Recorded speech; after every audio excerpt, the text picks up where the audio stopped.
G'day to you all. I am out here in the bush on the Murray. Tell you what, it's pretty damn nice. You saw my last video, I did an update on Gus, what's changed, what's the same, some things I've added. That video will be up here, there, it'll be that side. So you can go back and have a look at that if you haven't seen it. So then this video now I'm going to go into my camp setup. What I use, what I sleep in.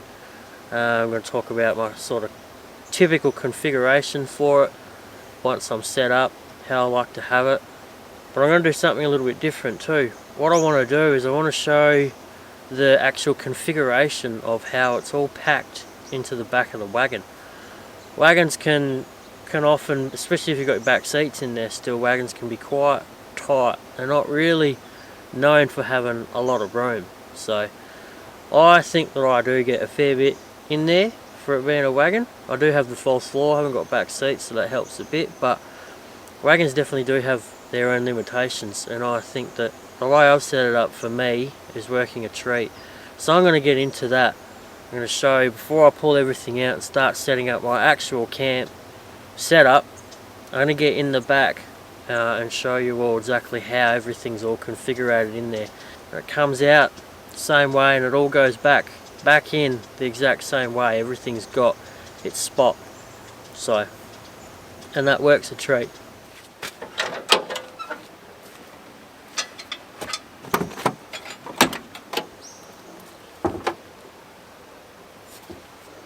So here you can see I've got the table, I've got the fire pit, I've got my chair, and I've also slammed in there the step to get into the fridge, because the fridge is a little bit high and I'm a little bit short.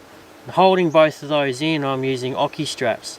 So the configuration that I've got for this particular setup is I've gone what I'll typically use most often. So the first thing that I'm usually wanting to get out is the chair, and then from that it's the fire pit. I usually want the fire pit next, because the table's in last, because I'm usually using the table a little bit less. I'm always getting the chair out and I'm always getting the fire pit out. The table, however, I don't use that every time we're out camping. I might use it sometimes, but then a lot of times I'm not, so it can sit there. And with the table, the table's the biggest item of the lot too, so the table's right there up against that window, and then everything, with it being so big, everything can lean up against that as well. So it's sort of worked out quite well that the table's the least used item, but it's also the biggest item because everything can sort of lean up against it. Now you notice I've got two Oki straps there. I've got a long Oki strap and I've got a shorter Oki strap. The first Oki strap, the shorter one, that's just holding my chair. So what I can do is I can just undo the Oki strap that's holding the chair in there, and I can slide my chair straight out, and then the other Oki strap is holding in the fire pit and the table. So if the case may be that I just want to pull the chair out because we're going to be parking up somewhere, I'm not necessarily getting the table and the fire pit out, I'm just getting my chair out, then that Oki strap is left there to hold the table and the fire pit, and they're not gonna sort of fall in the way of me getting the chair in and out, or if you know the chair's coming out and it's staying out and we're going for a drive or something and that stuff's still in there, then it's still rock solid, it's not going to move at all. So you'd be surprised how many times I've been asked what I've done here to hold the paper towel. I can fit 3 paper towels on here, so there's plenty of room there to get another roll on in there. So 3, I use paper towel a lot. You'll see in my videos I use this a lot, and it's good because it breaks down, you can burn it, it's cheap, and I'd rather use this than have wet tea towels that get dirty and they just never dry, and tea towels are a pain in the ass in my opinion. So I'm a big fan of the paper towel. So anyway, what I've actually done is this is just a bit of bungee cord. I've just bought some bungee cord, or stretchy ropes, whatever you want to call it, I don't know. I've done a couple of loops on it. It's nothing pretty, it's nothing special, but I've done a couple of loops around these Caribbeans, I think they're called. What are these called? It's escaped me.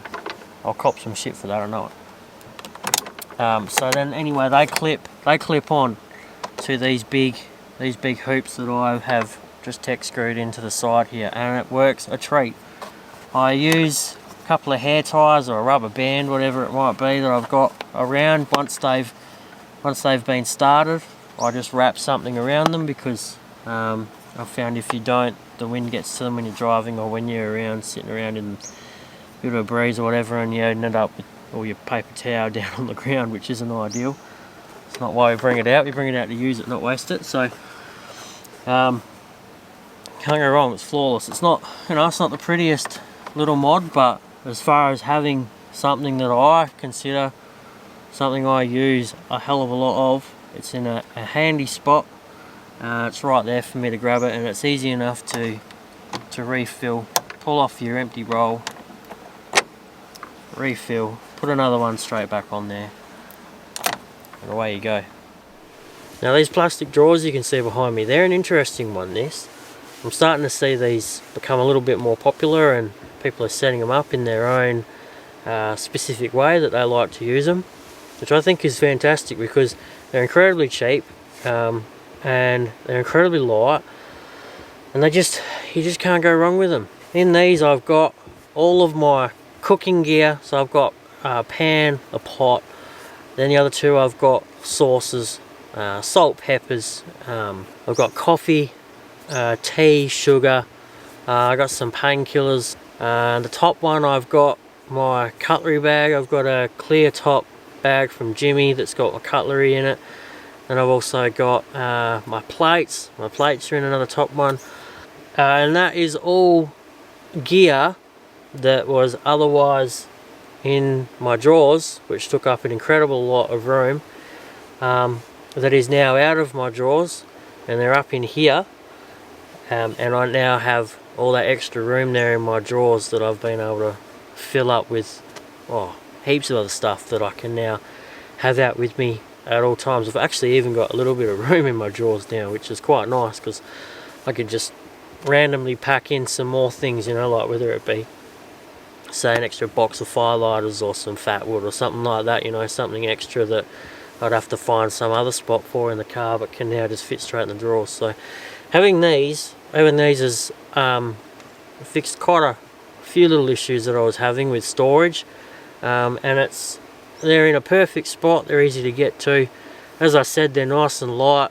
Everyone likes a big rear drawer setup in their car, and that's fine. But for me, my biggest issue with that is the weight. It's just so much extra weight to have in the back of the car. Whereas I'm essentially doing the exact same thing with a $90 set of plastic drawers. I mean, can't go wrong, man. So moving away from the rear of the wagon, we're more around the middle or the guts now. There's a bit going on, as you can tell. So this will be how it's set up when I'm heading out, or when we are heading out. This is the typical setup. On this trip I have got my single crash pad swag out with me, so I'll be using that. Going back to, if it's Kelly and I, the double swag, if we bring the double swag out, that'll be on the roof. So from what you're looking at right here, up the top there you can see I've got two pillows. I've got them ocky strapped up. I've got ocky straps going from each handrail on each side of the car, and they act as like a little holder, as you will, for the two pillows. So they're up there, up out the way. I've already mentioned the swag and the sleeping bags. On the other side I've got my duffel bag, so that's just my bag for the clothes and whatnot. Plenty of room on that side for that. Under the false floor I've got this 60 litre crate here full of wood. That'll be enough for me to burn for tonight, and then I'll get breakfast done tomorrow on it as well. Be able to sit around the fire, just enjoy being around the fire, because in my opinion a camp without a fire isn't camping at all. Down the bottom there you'll see I've got my axe. That's my wood splitter. I always bring that with me, because wherever there's jarrah there's usually the need to split it. I've got a tripod down there as well, Pioneer tripod. That's for the billy. I don't often use that, but I do tend to have it on me just in case. I've kind of just started to stick stuff wherever I've found it fits the best and wherever it's going to be secure or not get in the way. And I've followed that same kind of principle as I have in the back, where I put things sort of in a spot where if they need to come out regularly, they're there ready to go, and if they don't need to come out so regularly, well then they can sort of stay there buried underneath stuff.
So this is my new fire pit.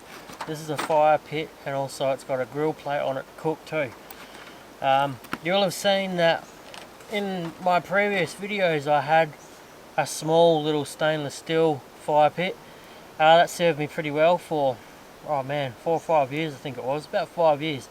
That was a little eBay special. I got a lot of comments, even still now I get a lot of comments and messages asking what that pit is.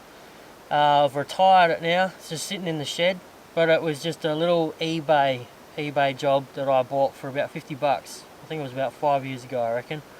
So I've upgraded to this one. I've gone up to the Red Roads. This is the Red Roads pit, and it comes with their big Red Roads canvas bag for it as well.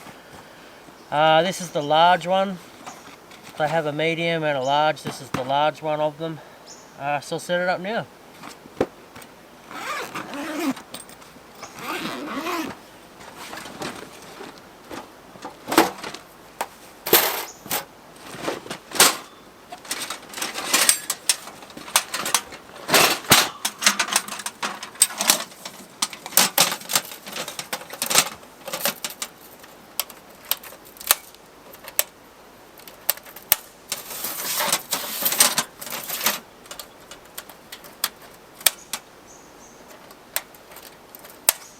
There you go, it's done. Ready to go. It's plenty big enough for a little fire up off the ground. I'll put the grill on it. That's the plate.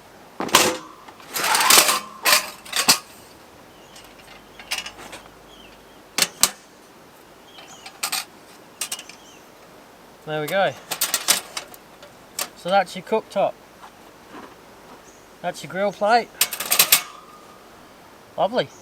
You can set that at 3 different heights, so you can lower it right down. So you have your three degrees of cooking. These work fantastic with the coals, the heat beads. You get the heat beads in there. I mean, I can still cook on an open flame.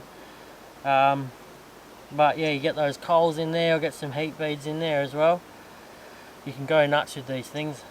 They're absolutely fantastic. But then you can take all that off as well and just have a fire up off the ground if you haven't got a pit or you don't really want to have a ground fire.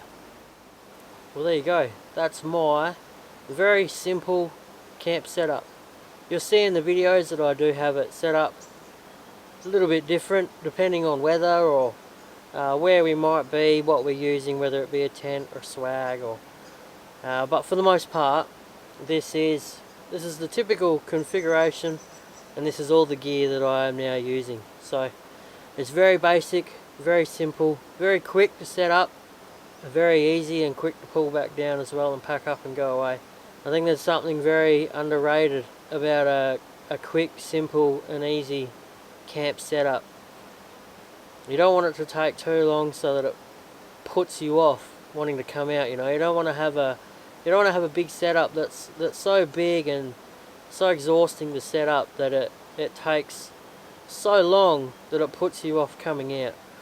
If a nice, simple, small, easy, quick setup helps you to get out, and it's the difference between you getting out once a month or say getting out every second or every weekend, go for the easy setup. Go for a nice, quick, easy setup that's just going to get you out in the bush. This is all you need. This is all I need. This is how I do it. There might be a side awning on over here, or a side awning on over there over the swag, or side awning coming out this way, but it doesn't get much more complicated than that. You know, the fire will be going. Usually I've got the swag in under cover, whether it be our double swag or my single swag. We're as comfortable as we could be. And I mean, look at this, for instance. Look where I am right now. It's absolutely stunning. This is what it's all about. This is 100% what it's all about. I hope maybe you picked up a couple of little ideas for yourself, whether it be how I've done things in the back. If you've got a wagon yourself as well and you're looking for ideas of how to store some stuff or where to put things, I'm in a good position where the four-wheel drive is constantly loaded. It's not a daily. I don't need to rely on it for throwing work gear in, so I'm lucky to be in that position where I've been able to configure the back and in the guts as well, where the back seats were, to be able to configure it all to a nice, efficient, functioning, tried and true setup. So if you're looking for a similar sort of, or you're trying to figure out where to go with the back of your wagon, because they can be a bit tricky, I hope maybe you did pick up just a few ideas or something like that for yours, and tweak it a bit. Make it work for you, because everyone's setup is different to someone else's. Anyway, alas, I'm going to leave this video here, I reckon, because starting to, oh look at that, cute little fairy wrens. They're everywhere around here. How cute. Yeah, starting to dip a bit in temperature now. I might get this fire going and nestle in for a night on the river. Appreciate you all watching. Get to me in the comments if there's anything else you wanted to know, some questions you wanted to ask. Go for it. You know I'm always in the questions. Make sure you get over to my big cartel. I've got plenty of stubby holders. I've got a whole batch of new patches coming in, Velcro back patches. Got plenty of them there, and I've also I'm doing a special at the moment. I'm trying to run these out the door. These are the plain Australian shirt. So they're up on the big cartel as well. They're on sale at the moment. Go over there, go to the big cartel, grab yourself a shirt, some other goodies. It helps me out a lot. Helps me to be able to keep getting out and doing these videos. So anything that anyone buys, oh there's stickers too. A new batch of stickers just come in as well.